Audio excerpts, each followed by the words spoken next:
5 to 7.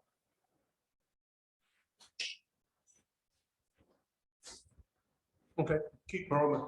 That's not a good time. Okay, so for 5 to 7 speeches, I will show green at 5, yellow at 6, and red at 7. For table topics, which are usually 1 to 2 minutes, I will show green at 1 minute, yellow at 1.5, and red at 2 minutes. 2 minutes, 2 to 3 minutes. So I will show green at 2, yellow 2.5, and red at 3. Thank you. Thank you, sir.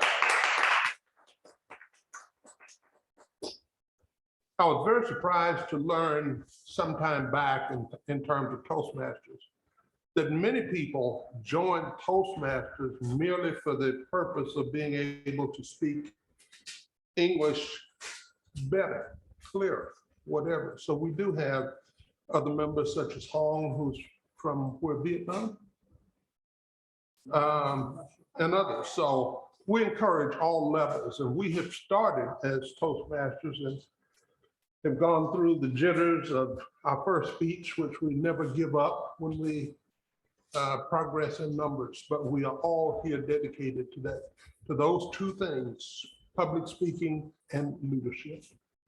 Our next role is that of our vote counter, and that is also Bearcat.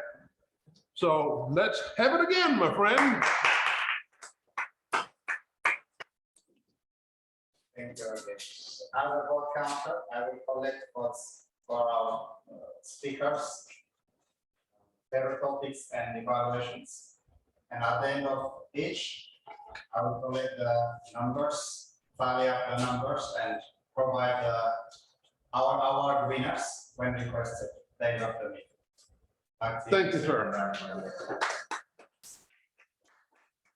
One role that I bypassed was our grammarian. Is Drew Hamill? He is not, but I'll fill in for him. Okay, so if you would give us our word of the day and et cetera. Mr. Toastmaster,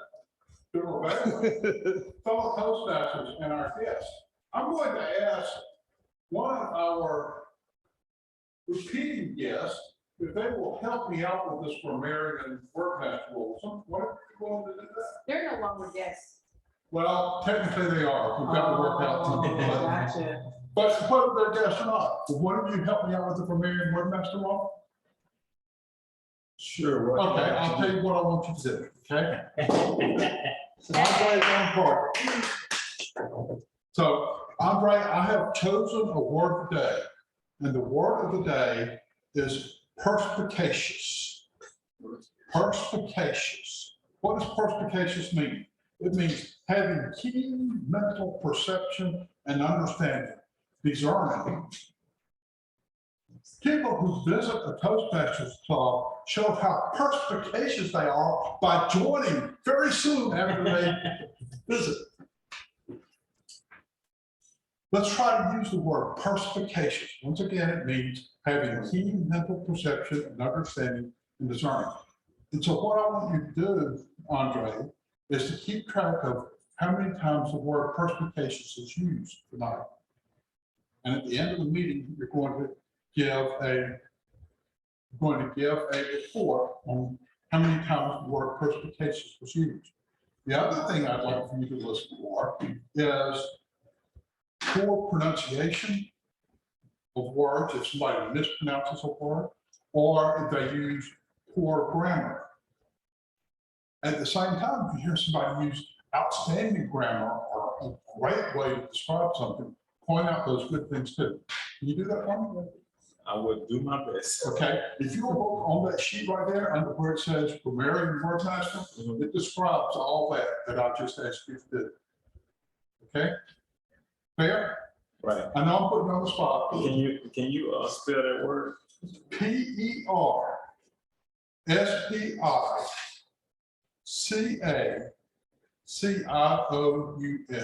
Perspicacious. BERSPICACIOUS. Having keen mental perception and understanding, discernment. So I said I was gonna do it, but I'm not really gonna do it. Andre's gonna do it. That's great. I'm gonna evaluate. I like the way that you involve people into our meetings, and this is part of the personality of this club. Bernie, is there any way that we can, not this time, but later, have the word displayed somewhere on screen? Well, so something we'll ask for variants and workmasters to do is to cut out something that's just been hung on the front of the lectern there, so the word will be displayed. I think that might be the best way to bring a little 8.5 by 11 poster. Just put it up in the meeting. That's part of the role of the mayor and workmasters. Okay, that'd be fantastic. Now, I have never been accused of being prestigious.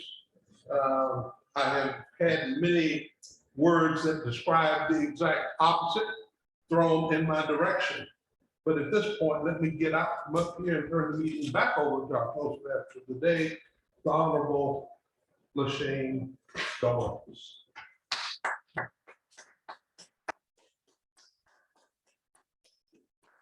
Thank you so very much. One thing I would like to share with everyone, I know that we are hybrid, but one of the things that I was taught here as a Toastmaster is that you never leave your podium unattended. Lectern. You never leave your lectern unattended, okay? So what am I saying? Before leaving the lectern, I stand and I wait for the next individual to come up.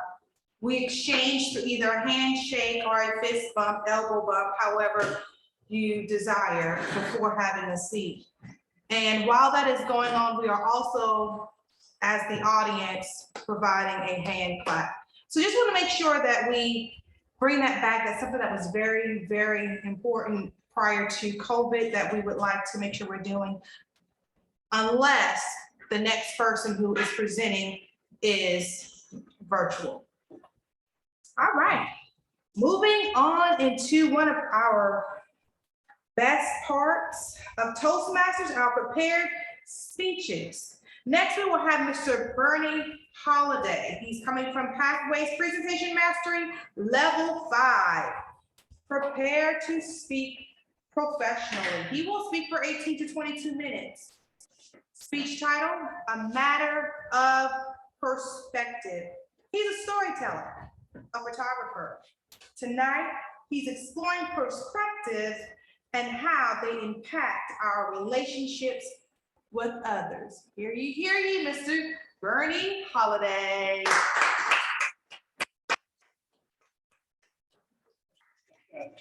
Thank you, LaShane. Thank you, fellow Toastmasters, for allowing me to speak today. I am so happy to have a guest here today. And I want to ask everyone, what's this? Wrong answers only. Come on. Actors thing. No, is that a wrong answer though? What do you want to? Take one, take two. What's this? Well, I asked the wrong answers, but you gave me 2 right answers. It's called a clapboard. The more technical name for it is a film slate. And the way you're used to seeing it is when people do this. Why do they do that? So you can match sound and audio. There you go. And video. There you go. Now, our virtual participants today might notice that our sound in our video is not quite right. Am I right? It's a little off, yeah, because I haven't synced it. When people are on a professional movie stage or a TV stage, they like to use one of these. And when they do it, when they snap the board, they do it right in front of the camera, and it makes that clap sound. What that means is that when someone goes and looks in the editing software later, they can see the spike in the audio at the same time as the clapboard hits. So they can say, okay, now this audio is in sync with this video. And one of the reasons that's important is that you don't want to have the distraction of your audio being out of sync. Has anyone ever watched a movie where the audio is just a little off? Were you actually ever aware that the audio is actually never perfect?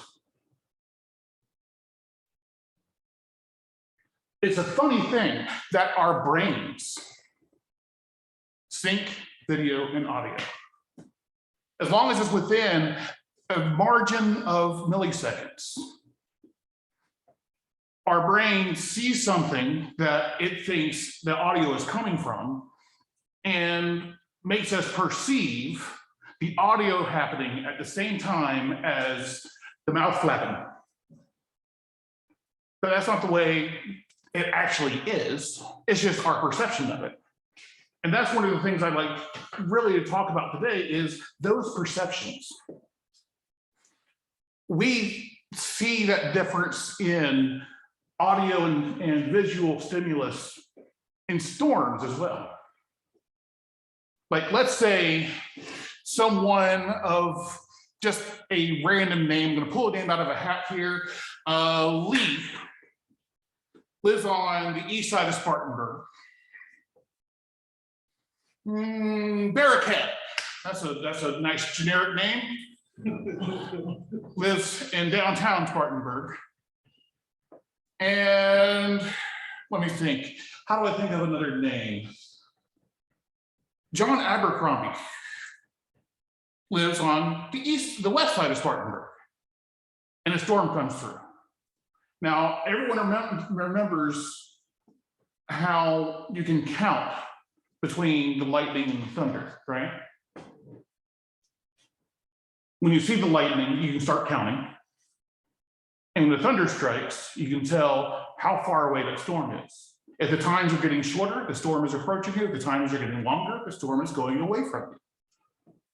I remember when I was a kid, I used to count between the lightning and the thunder all the time. It was a way to keep myself distracted during thunderstorms. Now, I love thunderstorms. Then, not so much. But how does that apply to our fictitious people, Lee, Bearcat, and John?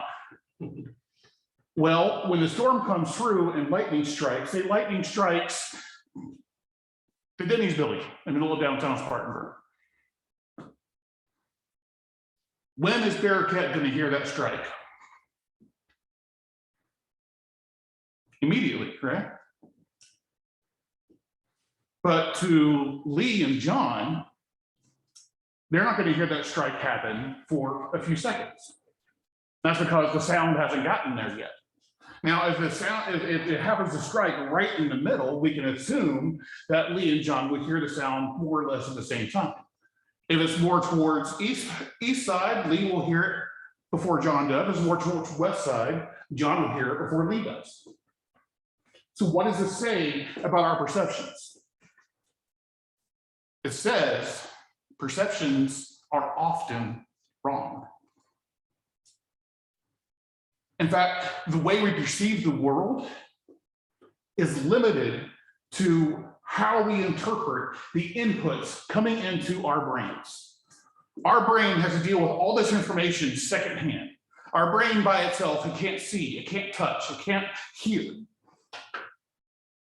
So we put that information together after the fact, after whatever we're touching, feeling, tasting, smelling has happened. So if perceptions are always different, what does that mean about right and wrong? About what's true and what's false, what's correct and what's incorrect? That's something I want to explore today. Because when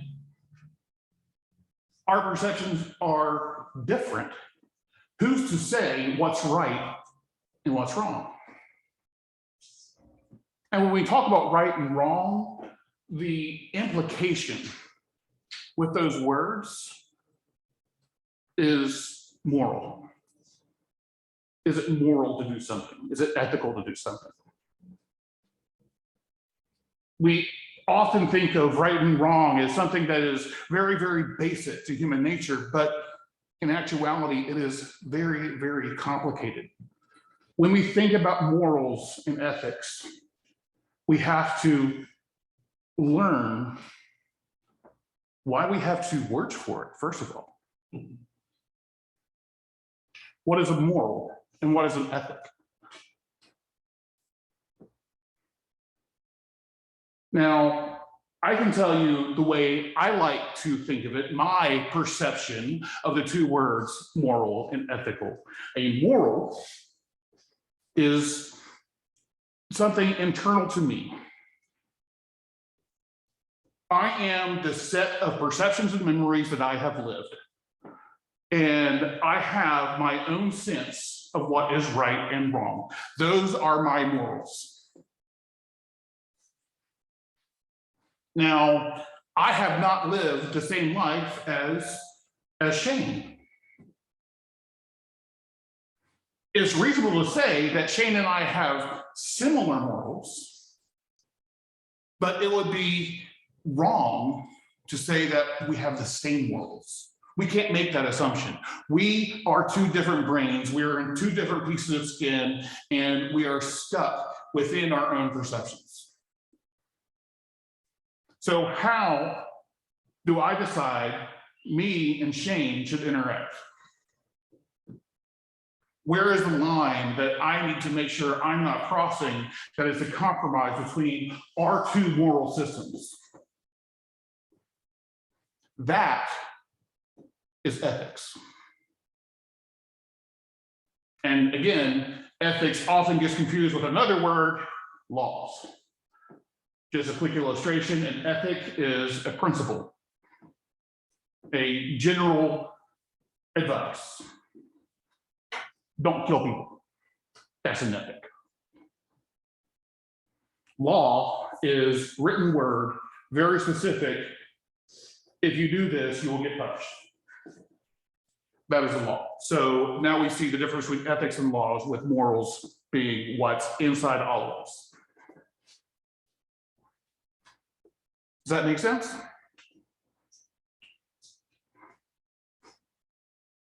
So when we have different perspectives, we have to make sure that our perspective isn't getting in the way of our ethics when dealing with other people. We have to make sure that our perception isn't the only thing we're using, so we have to use empathy. We use empathy to imagine what it's like to have lived the life experiences of another person and build a set of morals around that to come up with the ethics of how you act with them. Otherwise, you're just going to make everyone mad, which is kind of what we see in the world anyways. Not enough compassion happening and people getting into fights all the time. It's 80% of what's on Facebook. You can ask my wife, Facebook fights are her pastime.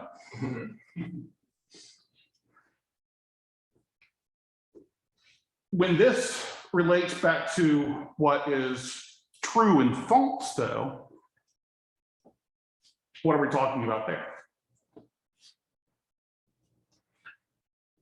Now, the terms true and correct are interchangeable.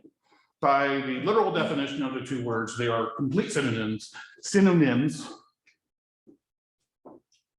and there's no real difference between the two, but I like to paint a difference between the two. What is correct is that this table is white with speckles. What is correct is the floor is hard, the ceiling is up, the floor is down. That is correct. A truth is something a little different. We were talking about movies earlier. What movies do you guys like? What movies do you find full of meaning? One of my favorites is Secret Life of Walter Mitty. Who's seen that? I have one person. Secret Life of Secret Secret Life of Walter Mitty. Exactly. Great movie. It's very meaningful to me because The Secret Life of Walter Mitty is about a person who fantasizes this wonderful life that he has while he lives this humdrum life. The question of the movie being, is this really living? But a set of circumstances happens to him that he has to go and live out some of the more extreme things in his life and finds himself doing more things than just dreaming about doing them. So the fantasies were the secret life of Walter Mitty. It's a very meaningful movie to me. I love to sit down and watch that movie whenever I'm feeling like everything's too much and I can't do it. It's a good reminder for me.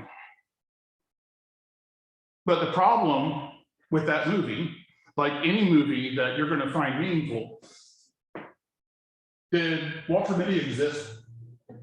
I mean, in the way the movie depicts everything that happened. Yeah. No, it didn't work that way. It's false. It's incorrect. It's a fiction. But does that mean the central tenet that it communicates to me how I feel when I watch the movie? Does that mean that feeling is wrong? No. It's a truth. Sometimes lies can give us more truth than the actual world can, because storytellers can make things brighter.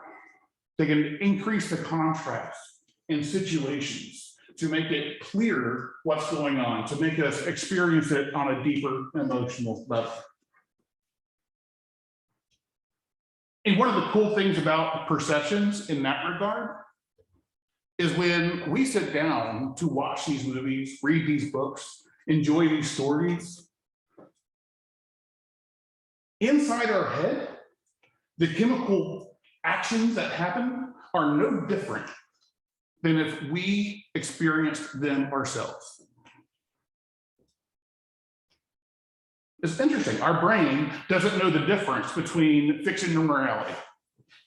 It's a conscious thing that makes us able to do that. And this is something that is actually built into our psyche. It allows us to say, we hear a story about a person running from a saber-toothed tiger and how dangerous a saber-toothed tiger is. Well, great. Now I don't have to come face to face with a saber-toothed tiger to know to run away.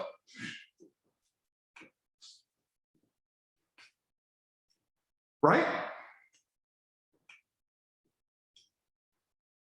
That's the important role that perceptions play within us to give us that mental shortcut that we don't have to sit there and think, I think I heard of this thing. I think it was called a saber-toothed tiger. And if I remember correctly, I think it was dangerous. No, our brains just go, run. We don't need that conscious thought to get in the way, to take time to make things happen. And that lives in our perceptions. But what about correct and incorrect? A fact and not a fact. There's a problem there too. Because if I look at Greg and I say, evolution is proven, Greg might not agree with me.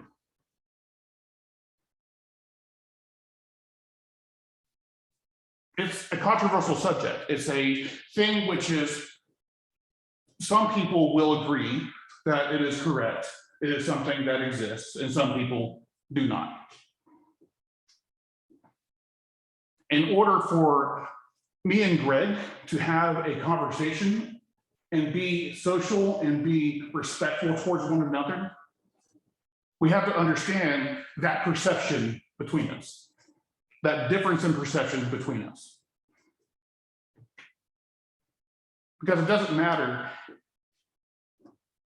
if it's real or not. The fact doesn't care if you believe in it.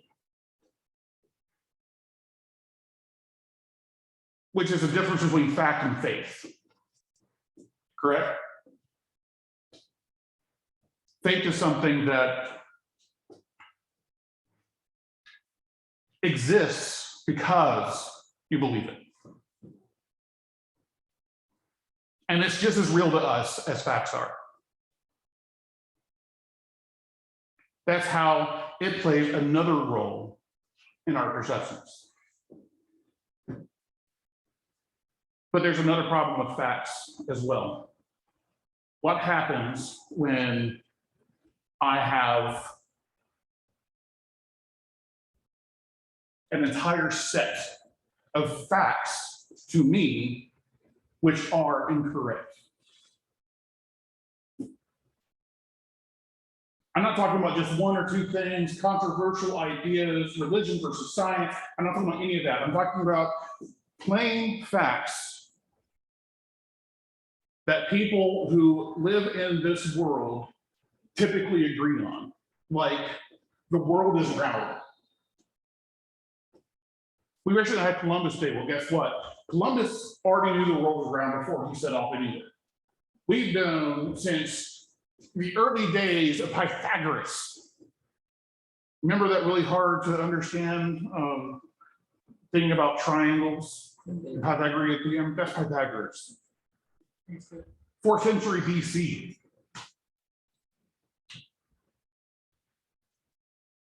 People think that the world is flat. He comes along, and after hundreds of years, people start accepting the world is round. Nowadays, if you have a couple $1 billion, you can jump on a jet with Blue Origin, go up and see the curvature of the Earth for yourself and say, "Oh, look at that, the world is round." But still, today, there is a flat Earth society. These people believe that the Earth is flat. And if you bring them all sorts of evidence, they'll tell you you're lying. The Earth is flat. It's ridiculous, right? But there are entire nations that are controlling their populace by giving them false information. Easiest one to come up with, North Korea. Their leader is a god. It's a fact that is bred into the people. That is why when the previous leader of North Korea died, there was 2 weeks of mourning, I think. People were completely broken by this man dying because he was a god. People loved him, even though they never actually interacted with him, and the actions he took in his politics actually kept him in a destitute state and kept them in fear of a war with the West. He controlled the populace by doing that. And governments in our world have been doing that for a long time. Early Romans co-opted Christianity and created laws around it in order to control the populace.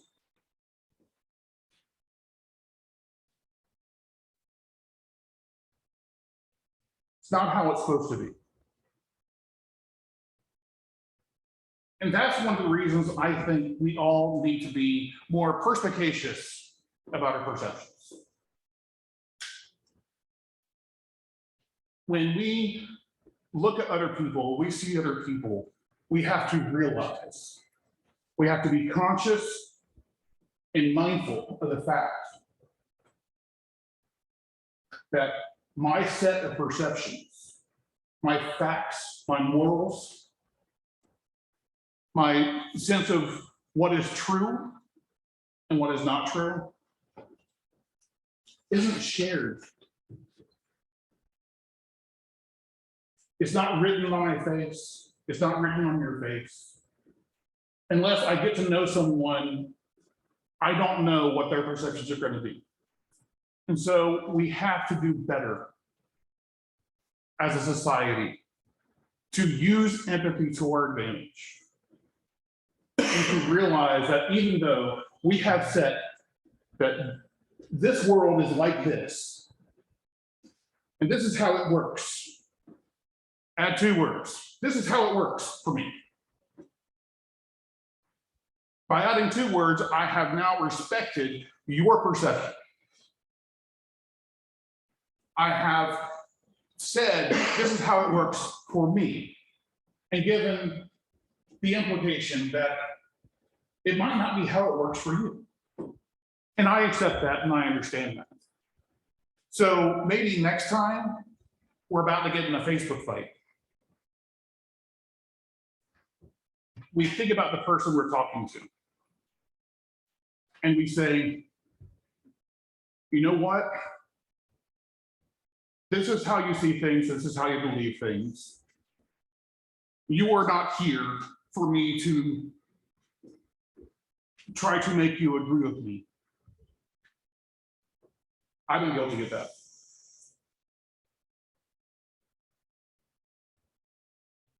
Guilty of not doing that.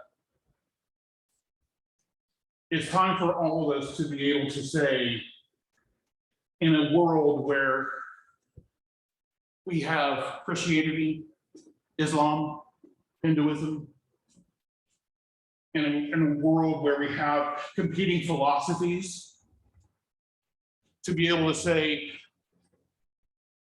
my perception is only my perception. And I see your perception, I want to understand your perception, and I accept it for what it is.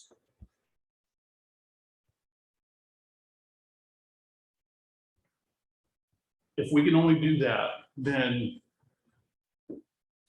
we will improve the way we all communicate with the world. Thank you.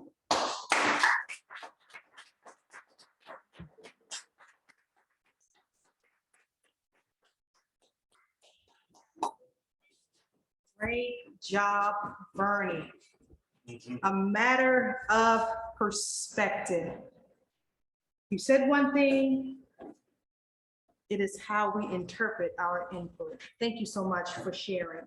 At this time, please, let's get a minute on the clock and let's all give Bernie some feedback on his speech.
Our next speaker.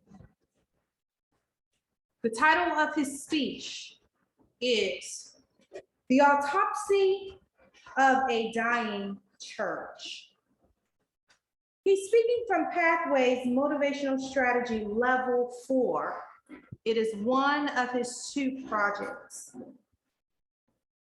I've known Greg for being a perspicacious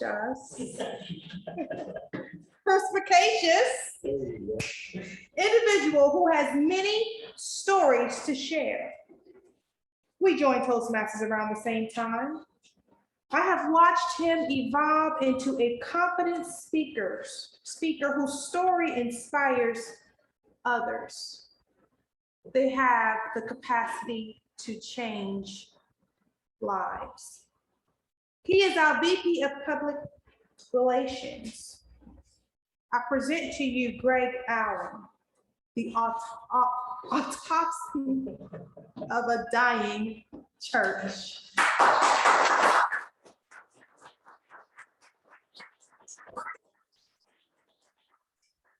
Good evening, fellow Toastmasters and our special guest this evening. So, autopsy of a dying church. What in the world does that even mean?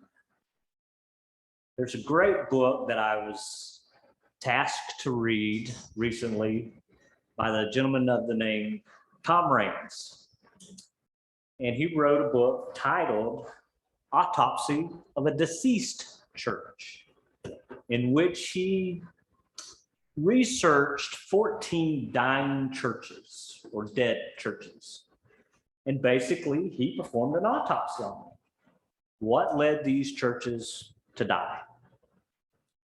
And so in motivational strategies, level 4, one of the projects is to serve as a project manager or team leader of a project. So I have been tasked at my church to be a doctor. I have to perform an autopsy on Tuckapaw Baptist Church, which is a little church over here in StarTech, South Carolina.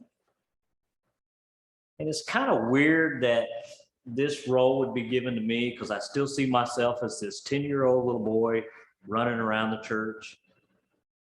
Who in the world is Greg Allen to say how this church is doing? So my project was to form a team. There are 7 members on my team, including myself. And the members are, of course, the pastor and some other church leaders and some just from the congregation that we chose to be on our team. The name of our team is referred to as the Church Health Assessment Team. We're going to assess the health of our church. In Tom Raines' book, one of the statistics he shares is out of 150,000 churches. Now, there are a lot more than that, of course, right? But there's estimated that 150,000 churches are dead. They're just dead. They don't know they're dead yet. Okay. And again, based on his statistics, 10% are healthy. You know, Spartanburg First Baptist Church is probably a very healthy church. 40% are sick. 40% are dying, and 10% are already dead. So my team and I have set out to determine, is our church sick? Are we dying, or have we already died? Is it time to shut the doors on Tuckapaw Baptist Church after 123 years? Or are we just simply sick and need to find a way to revive our church? One of the biggest symptoms of a dying church is no growth in membership in the past 5 years. That's unfortunately my church. And 2, are you living in the past? You know, remember the glory days, how Tuckapaw used to be? Well, those days are gone. So in a couple of weeks, hopefully I'll present to you again the findings of the autopsy. Madam Toastmaster, thank you.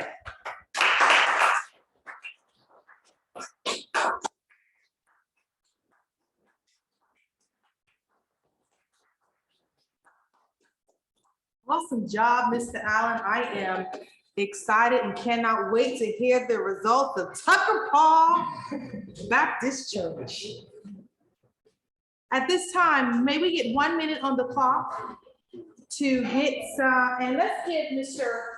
Allen some feedback on his speech.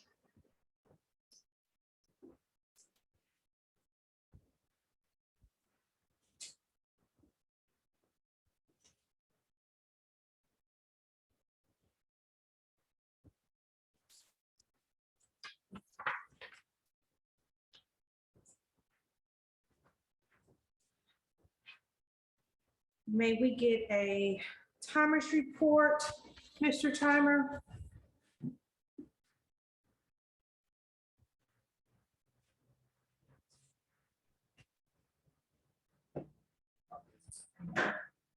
Madam Toastmaster. First speaker, BURNNIE, spoke for 23 minutes and 24 seconds. Our second speaker, Greg, spoke for 3 minutes and 32 seconds. 3 minutes and 32 seconds.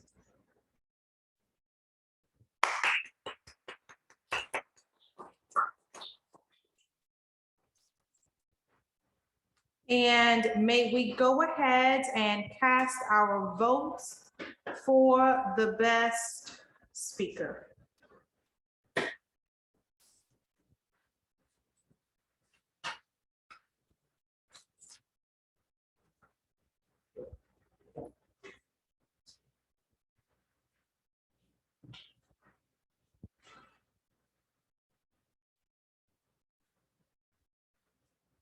At this time, while you are working on casting your votes, we will move right along.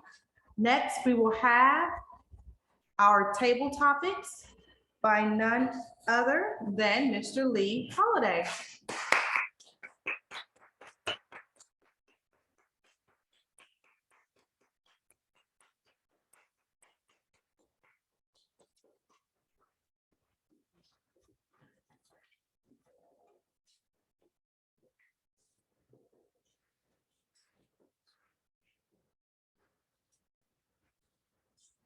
Madam Toastmaster, fellow Toastmasters, and our guests, it is great to have you here. In table topics, one of the things we do, the reason we do this, is to practice our impromptu speaking.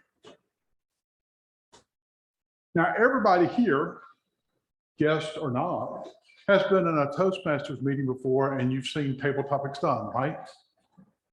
One of the things I want to give you the opportunity to do is to show just how perspicacious you are by using perspicacious in your response for table topics. Is that fair? You've been warned. Table topics are answers to questions that I am going to present. And you have 1 to 2 minutes to answer the questions. At 1 minute, Bearcat's going to turn on the green light. At 1 minute and 30 seconds, he's going to turn on the yellow light. And at 2 minutes, he's going to turn on the red light. Your objective is to talk for at least long enough to see the green light come on. But to wrap it up, if you haven't already, by the time you see the red light come on, within 15 to 30 seconds of it. So you qualify on time. Fair? Good. Now, our Toastmaster of the day came up with this theme. What was it? It's the little things that matter. It's the little things that matter. So when we talk about the little things that matter, just what does that mean to you, LaShanne Goins?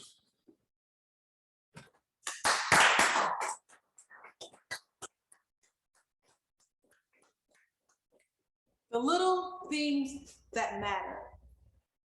What does that mean to me? Thank you, Mr. Table Topics Master, for that question. I have the best job in the world. When I go to work, I get to see little kids coming inside of a school every single morning. My face is one of the first faces they see because I have one of the best duties in the morning, bus duty. I stand in the cold, and yes, it was chilly this morning. And there's one young little girl, she just started school. She struggled day in and day out. She just couldn't seem to get it together. The teacher would call me, Ms. Goins, to room. And I go to either the teacher's rescue or the little girl's rescue. I don't know. But I found out one thing that mattered the most. And it's this. In the mornings, I give her extra attention, a hug. And you know what she said one day just out of the blue? Miss Goins, I love you. And her behavior started improving. Those calls I stopped getting from the teacher. Why? Because we showed her what matters the most. It's the little thing that changes lives. And we must keep that in mind.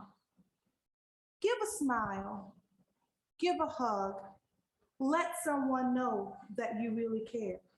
Who knows how far that will go? Mr. Table Topics Master.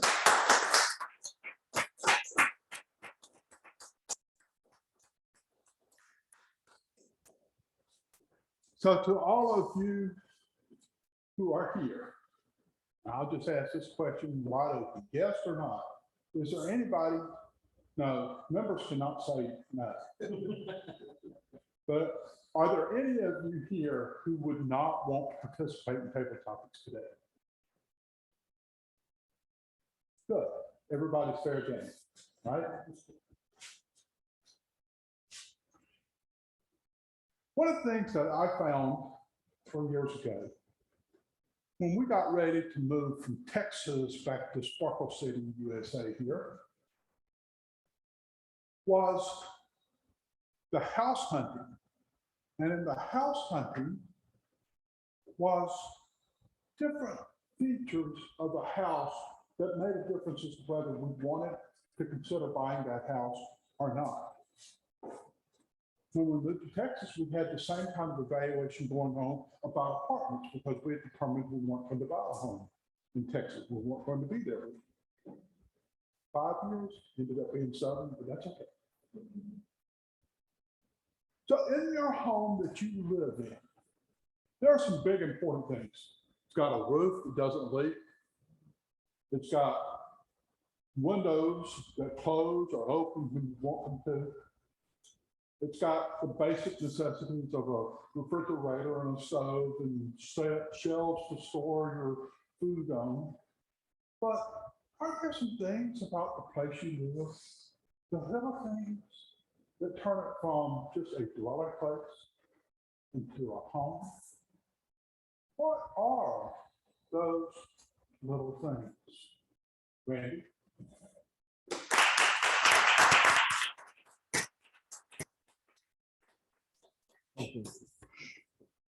Fellow Toastmasters and their guests, the little things that turn a house into a home could be anything from the curving in the floor midway down the hallway to your dad marking your height every 2 or 3 months. For me, I grew up in Bowling Springs. My parents divorced when I was 4, and I would love to go to my dad's house on the weekend. So we actually had the door frame marked with pin marks every time. And a few of them were a little extra fat because I decided I was going to mark myself, which is understandably pretty hard to do when you're a kid. So that was always on the outside of my door. We would, I remember having a Spider-Man themed stoplight that hung on the wall around age 7. And I remember running through the house because I was afraid of the dark at night and flip all the lights on just to go to the bathroom or get a pickle at midnight. And then run back through and turning them all off because I didn't want the monsters in the hallway to come get me. But as I got older, I remember being able to walk almost seemingly with my eyes closed and not bump into a single corner or piece of furniture unless something moved about ½ an inch to the left or right. And then it was almost a town filled with stub toes and rolling on the ground screaming, ow, because your pinky is now somewhere it shouldn't be. I remember the late nights hearing creaks and noises and being able to understand that that's just the house settling down on the foundation. And so it's the little things like the light switches and knowing where to walk and where not to go. And all the little cracks in the doors and the lines on the door frames that for me make any place a home. Thank you.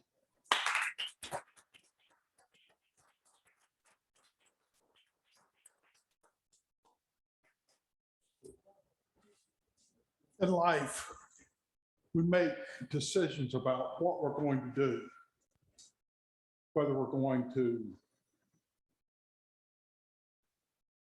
go to the grocery store today, or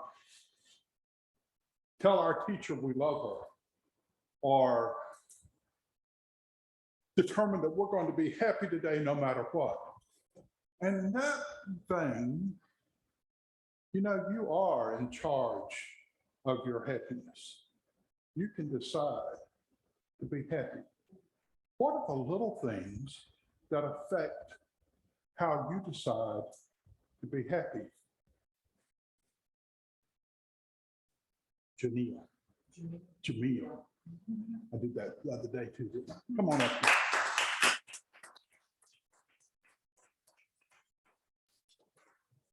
Well, thank y'all for this opportunity to answer this question. So the little things.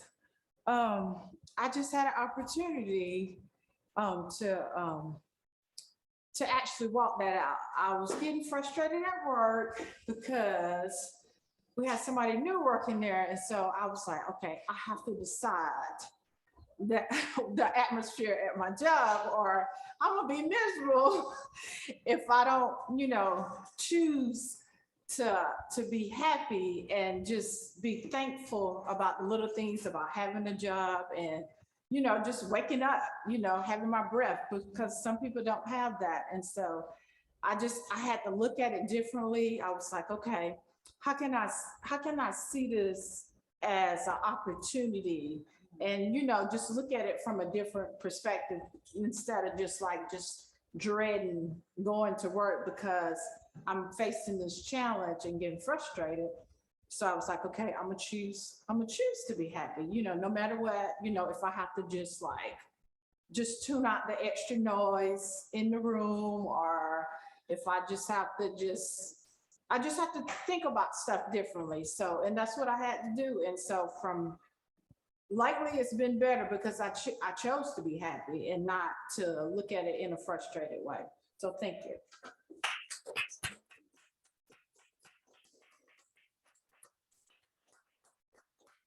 Thank you, Jamil. It's very important. One of the little things that count is people knowing how to pronounce your name. So Jamil, I'm going to practice that. I have this friend in Atlanta. He is originally from Nigeria, and his name is Kene. Kene is not hard to pronounce, but his last name is Ilowanyosi. Now I can say Ilowanyosi just like that now. But when I first met Kene, it was like, how do I say my last name again, Kene? You know, tongue gets all tangled up. Ilowanyosi. And I finally figured out it was really phonetic. I just learned to do it phonetically. I would practice it before a Toastmasters meeting. So that when I got ready to call him Kene Ilowanyosi, I could call on him without stumbling over his name. So I'm going to have to practice Jamil Tate so I don't stumble over that name anymore. It's all me. But I want to take care of the little things. Little things count, right? What's one of the little things that counts most to you, Sharice?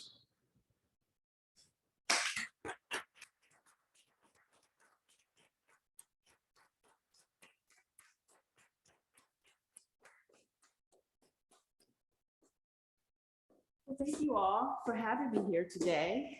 Oh, so the little things that count the most is actually people smiling, sharing their day with you, just a little bit of sunshine.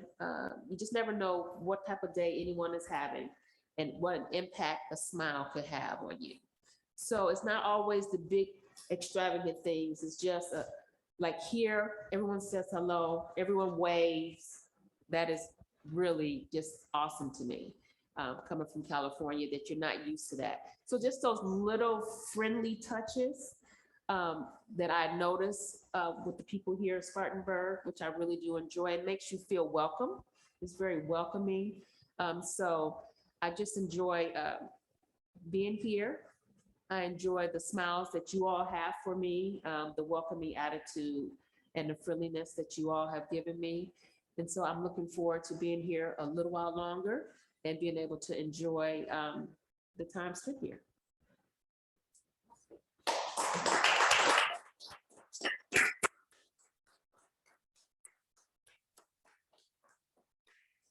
We've gone through a tough time. This whole coronavirus pandemic, and it's not over. It's not over. But we were very glad to begin having our meetings in person.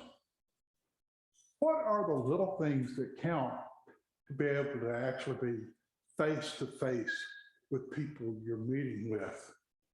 Andre?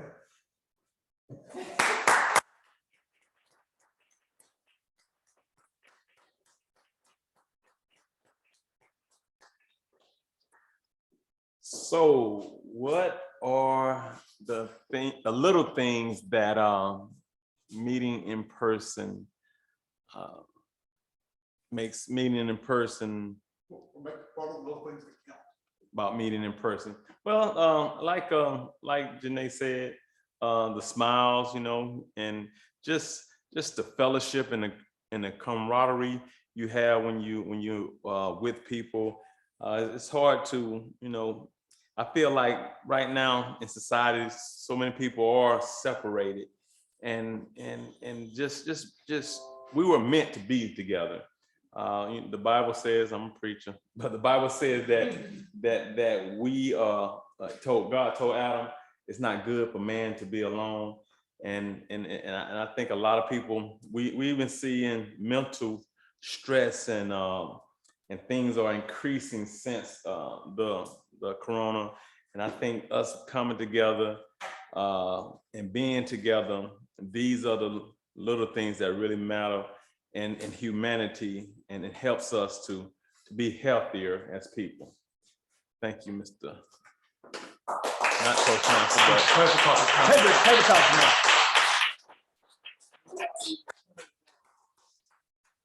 I am just tickled to death to see our new people who have joined us all get up here and just tackle table topics like veterans. You were great. It's the little things that count. It's just going ahead and getting out there, and just like Andre's shirt says, just do it. Just do it. And that's what we do in Toastmasters. You know what?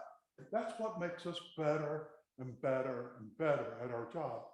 So now that we have just done it, how long did we take to do it, Mr. Timer?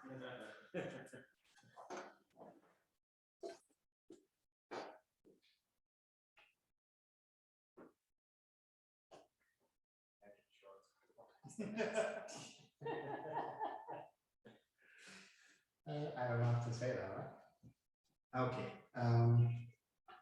For our table topics, Shen spoke for 1 minute and 53 seconds. Randy spoke for 1 minute and 59 seconds. Jamil spoke for 1 minute and 10 seconds. And Shrews, 55 seconds. And Andre spoke for 1 minute and 13 seconds. Back to you, Mr.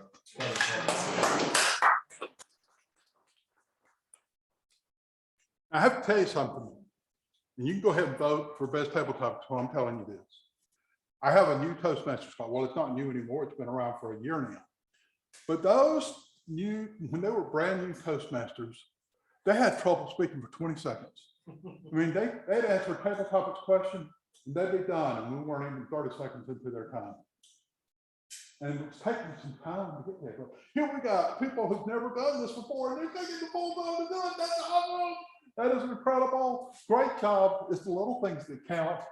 I will turn control now to our general evaluator so that we get feedback to what we've done. Vote for your best table topics. Take those votes up. Mr. Abercrombie.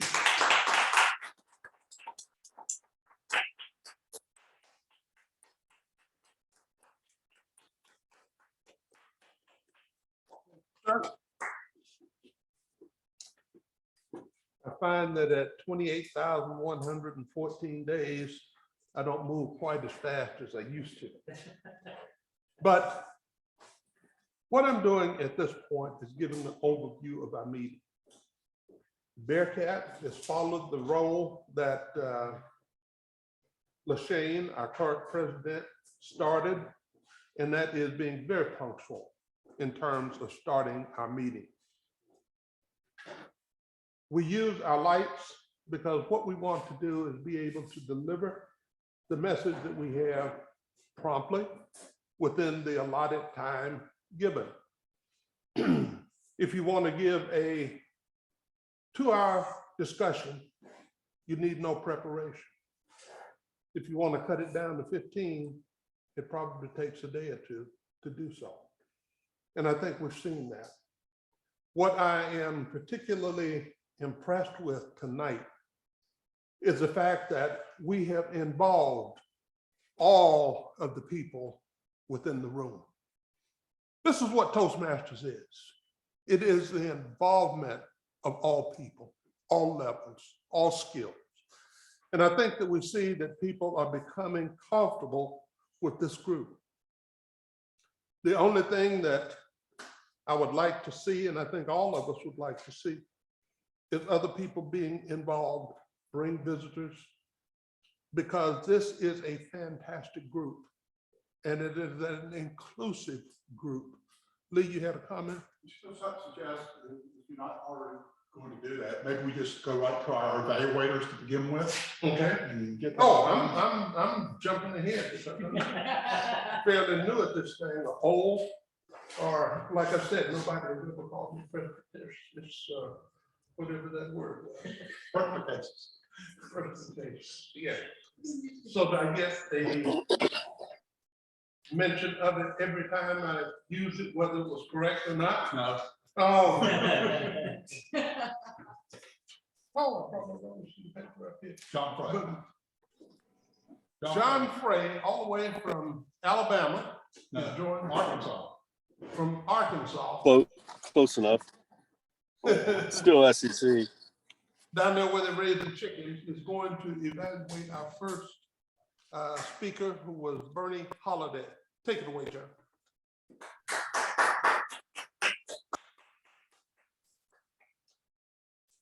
You're gonna have a bunch of chickens. There's a Tyson plant probably 2 miles down the street, John. Bernie, I regret not being there tonight, being able to see that in person, but I thought from the very beginning that you just set the tone with a great conversational presentation.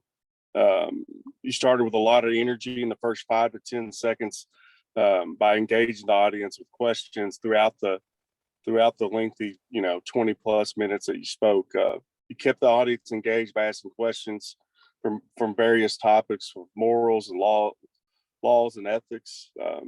I thought your eye contact was great and your hand gesture was even better. I thought that was really what kind of set you apart, was you being able to tell the story through your hands and being able to move around, something we couldn't do virtually. But I thought that was to your advantage, was being able to get behind or get out from behind the computer and, being able to get in front of an audience. I thought that was, that's only making your speeches that much better and that much more emotion. I talked earlier about being, it was very informative.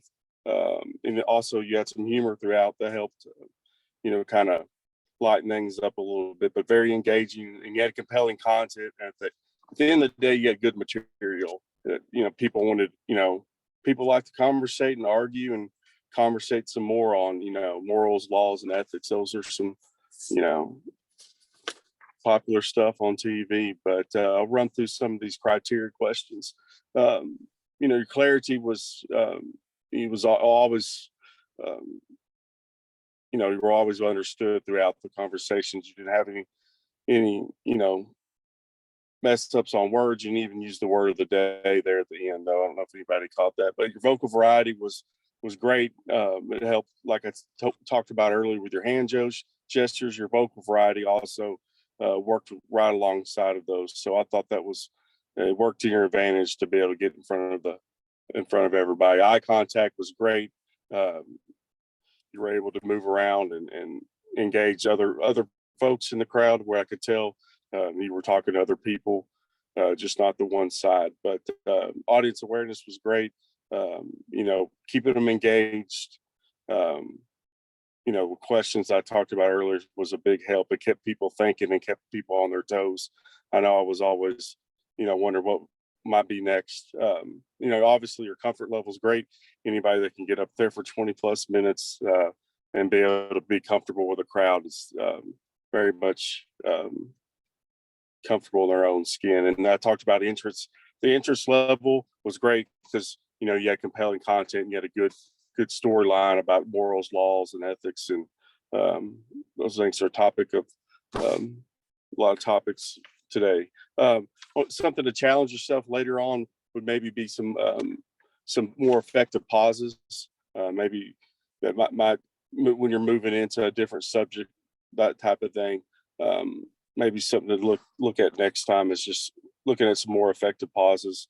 But overall, you know, another great speech. I thought, I'll say it again, but you being able to get in front of everybody definitely played for your advantage. I thought it really helped with a lot of emotion and to be able to tell your story. So I'll turn it back over to you, John.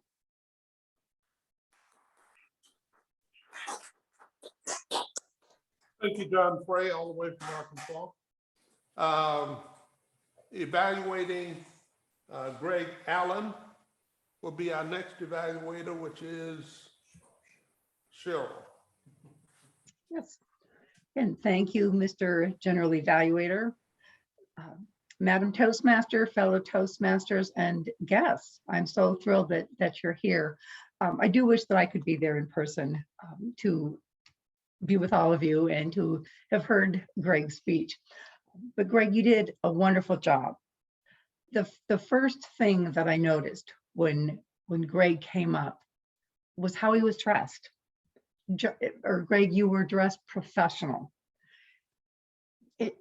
Again, teaching public speaking, that's part of nonverbal communication. So I'm like, okay, what he says, I'm going to take seriously because you dressed the part. And so that made an impression on me. You were dressed professionally.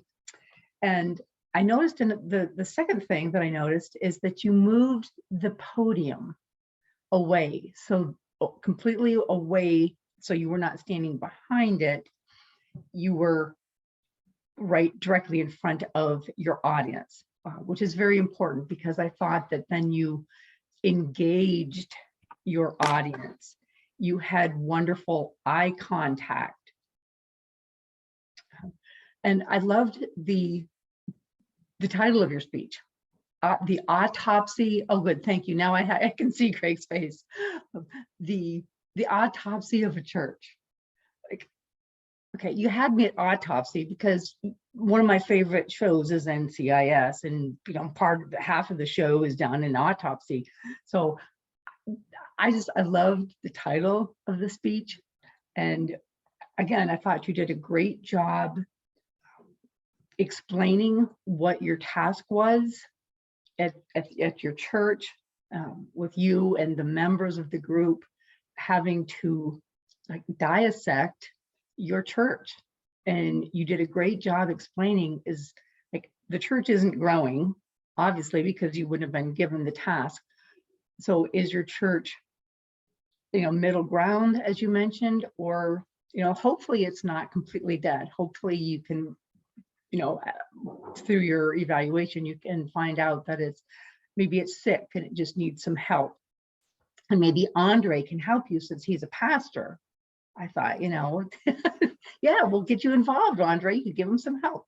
But again, you connected with your audience so well, Greg. Your eye contact was incredible. Your tone of your voice is so genuine and caring. I noticed, again, good inflections. You had great pauses, and you made the speech interesting just by the way you talked about it, the words you chose, explaining it, that I wanted to hear more.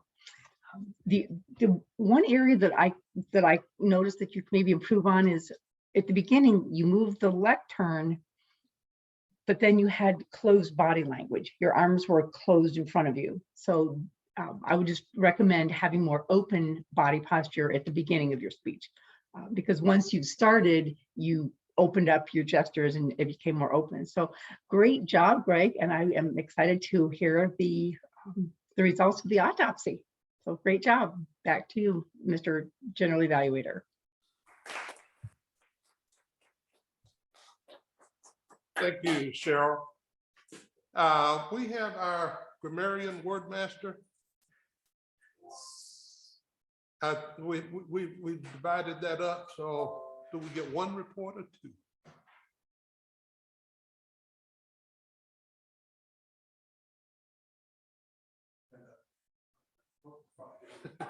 Oh, okay. All right, Andre is gonna give us the grammarian report.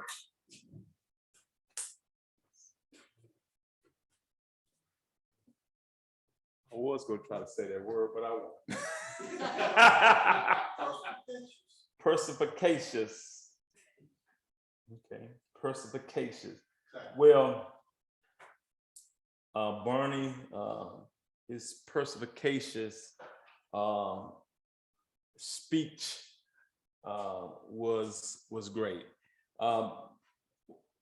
We used the word, I guess we used the word about, I think I got, we count mine about 8 times. And I know, is it Janae? Sharice? Why I get, I think I heard you say it. It's Shanae? Sharice. Okay. Sharice, and it was just, and I do it too, because I taught myself.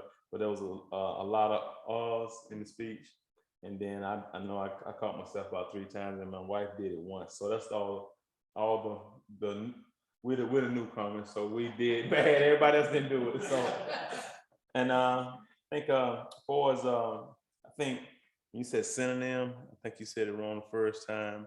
So I think that might have been the only misquoted word. So besides our word of the day. So that's all I have.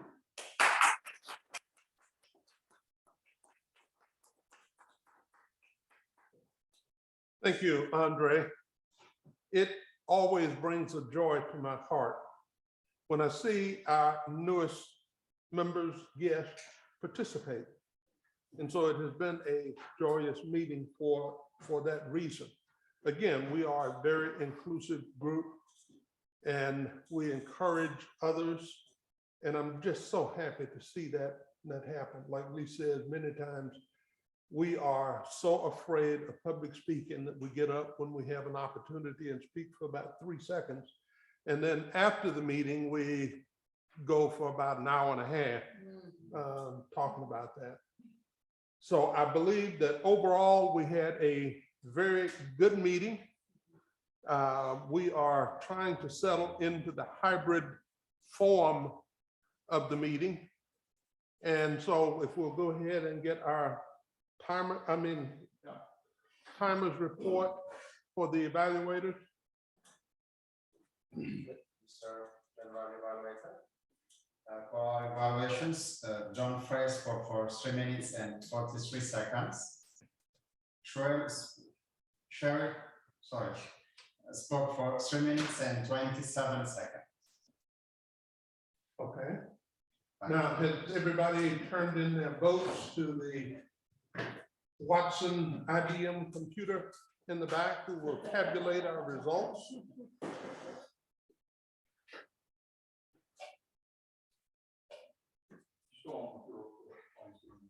Okay. So again, one of the things that I point out is when Greg came up and took the podium, he moved it. Understand that as speakers, when you walk up here, this entire area is a speaking area. You have command of that. What we saw as our speakers, both unprepared and otherwise, come up and basically take control of the area as they should have. This is one of the things that shows the confidence that we have and shows that we are comfortable, whether our knees are knocking or not. That we have that stage presence to come up. It is like when I was skydiving, you never get to the point where you lose all fear. It becomes more routine, but looking at the earth from 2.5 miles up and hurling yourself at the earth is not the most relaxing thing that you can do. Once the canopy opens, that's a completely different story, and you can enjoy the ride. So I think that we have enjoyed the ride tonight.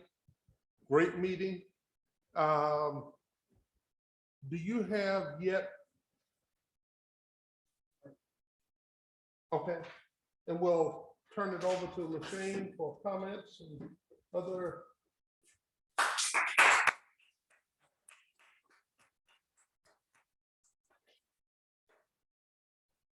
Thank you, Mr. General Evaluator. At this time, we would just like to wrap up. Just remember, we had a great meeting tonight on understanding the little things that matter the most. I hope everyone here has been able to take something from this meeting. Hopefully, it will impact your life so that you may make a difference in the life of someone else. And remember, it's just the little things. At this time, we would like to ask for feedback from our guests on how our meeting went tonight. We would like to start with Miss Clarissa. You have been named everything tonight. If you don't mind standing up and sharing your thoughts about the meeting tonight. I would say it was very engaging. I liked the topics. Everything was interesting. Everybody was so friendly, very clear speaking. I'm looking forward to learning a lot more, and I like that new word. Okay, yeah, so I'll try to say that into my vocabulary, usually with my dogs. So, but I really enjoyed myself, and thank you guys for allowing me to just drop in.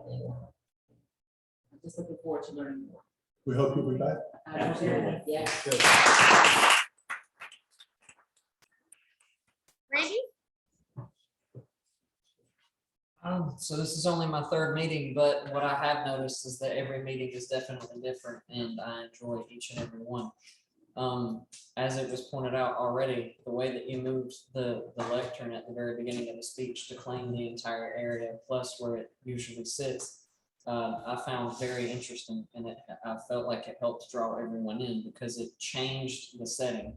And something that I noticed, humans are creatures of habit, and so changing up that habit of having the lectern there for you to stand behind automatically brings everyone in because it's a change.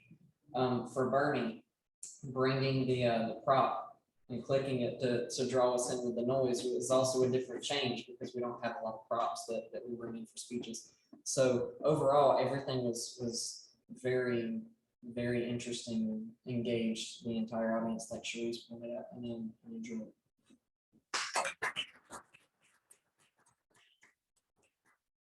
Like always, we enjoy our guests.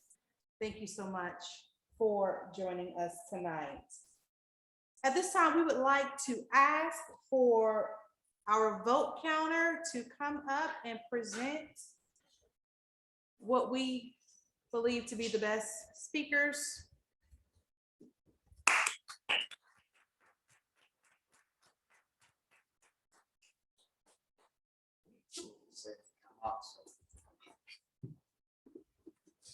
Okay. Let's start from the evaluation. Our best evaluator for today, Ms. Cheryl Ledford.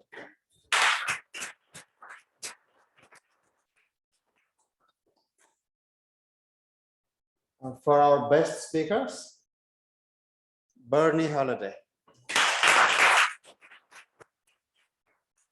And for table topics, I would love to see people guess. Randy. With our best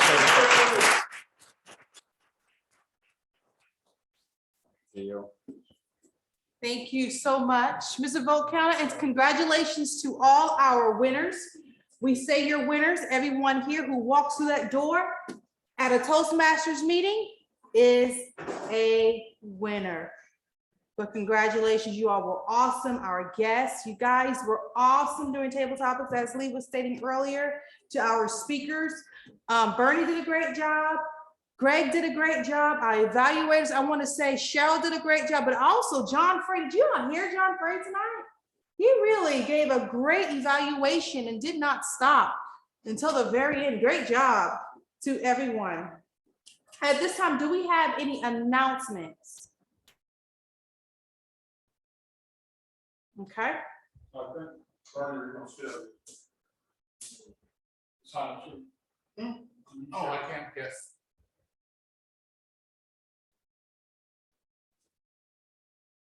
So we'll sit sign it tomorrow.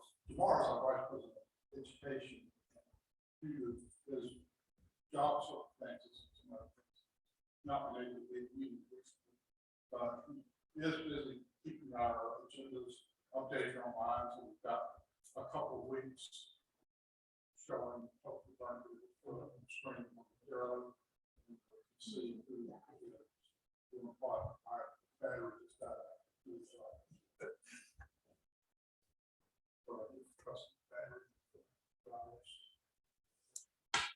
While we're waiting on that, I have a question for everyone, just out of curiosity.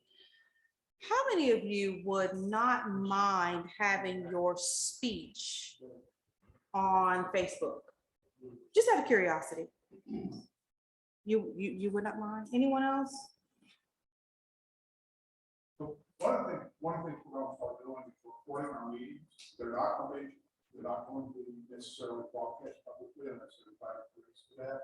But I'll bring members to be able to go back and see those recordings. I'll share the link with everyone to go back and see the meeting, see how you did in the meeting, maybe even think about what happened in the meeting, make suggestions to make our meetings even better. When you look at it a second time, just surprised at how you might see it different. What was that about? Bernie talked about perspective. Every different perspective. So who got signed up for Toastmaster for next week? Okay, so it looks like next week, which is the 25th, our Toastmaster of the day is Burkett. General evaluation, yours truly. John McKinney is our word master, timer Bernie, vote counter Bernie. Speaker 1, Lee, speaker 2, Drew, speaker 3, John, table topic Cheryl, evaluator 1, Alex, 2, Greg, 3, John. So John Abercrombie. And so it looks like maybe, I know Bernie has 2 roles. One of our, I don't know if they would. What's his 2 roles? He has both vote counter and timer. Why don't we ask Randy to be our vote counter next week? Right. And He's not. well, so Okay. we're gonna let him take some roles. Okay. You can't do speeches and you can't do evaluation. Okay. Gotcha. He's planning to be here, so that's why we get some experience with that. Okay. Be our vote counter next week. And Andre, Next week, I have a revival. so this is what you do. Okay. That takes precedent. We'll let Yeah, it. you don't want to be faster than So we'll figure something out. Okay. All right. Any questions? So the meeting is Every Monday at 7. You don't have to keep track of which one you want to. Except holidays or special. And shoes, if you want, I do. Just watch. Just need your email. I'll get her email address. And we'll make sure you're good. I do have an announcement. I do an annual citywide revival. So we're about 25 churches be involved. We're going to be in about 10 communities all next week at the same time. So pray for it. People that pray for it. And like I said, they're like a lot of troubled neighborhoods. So again, we'll be in these 10 communities for the whole week, and this is like the 14th year. Wow. That's That's great. awesome. Yeah. Awesome. That's awesome. Any other announcements? PDTA Saturday. This Saturday, right? No. Yeah. This Saturday. So if you should have gotten an email from the district with a link to join, to participate in PDTA by Zoom. I'll try to get that out to our guests who might not have gotten those district announcements. So that if you want to, you can register and attend. It's gonna be several presentations that, for workshop type presentations, and then they're gonna do awards for clubs and members who have excelled over the past year or so. That's all I know about it. Ernie, anything I missed? I encourage you all to attend. Okay, and just another reminder, do not forget about BLH photography for all your photography needs. And contribute to the kitty for refreshments. You have refreshments, and there's also a tip box. Right, kitty. Okay, Madam President, we're going to have our club office meeting this time. we are not gonna have club officers meeting, I don't think we're prepared for it tonight. We need to figure out what We will figure out. So can we touch base afterwards? Cheryl, yeah, we'll touch base afterwards so that we prepare, and we do need to have our meeting. Okay? All right, at this time, our meeting is adjourned.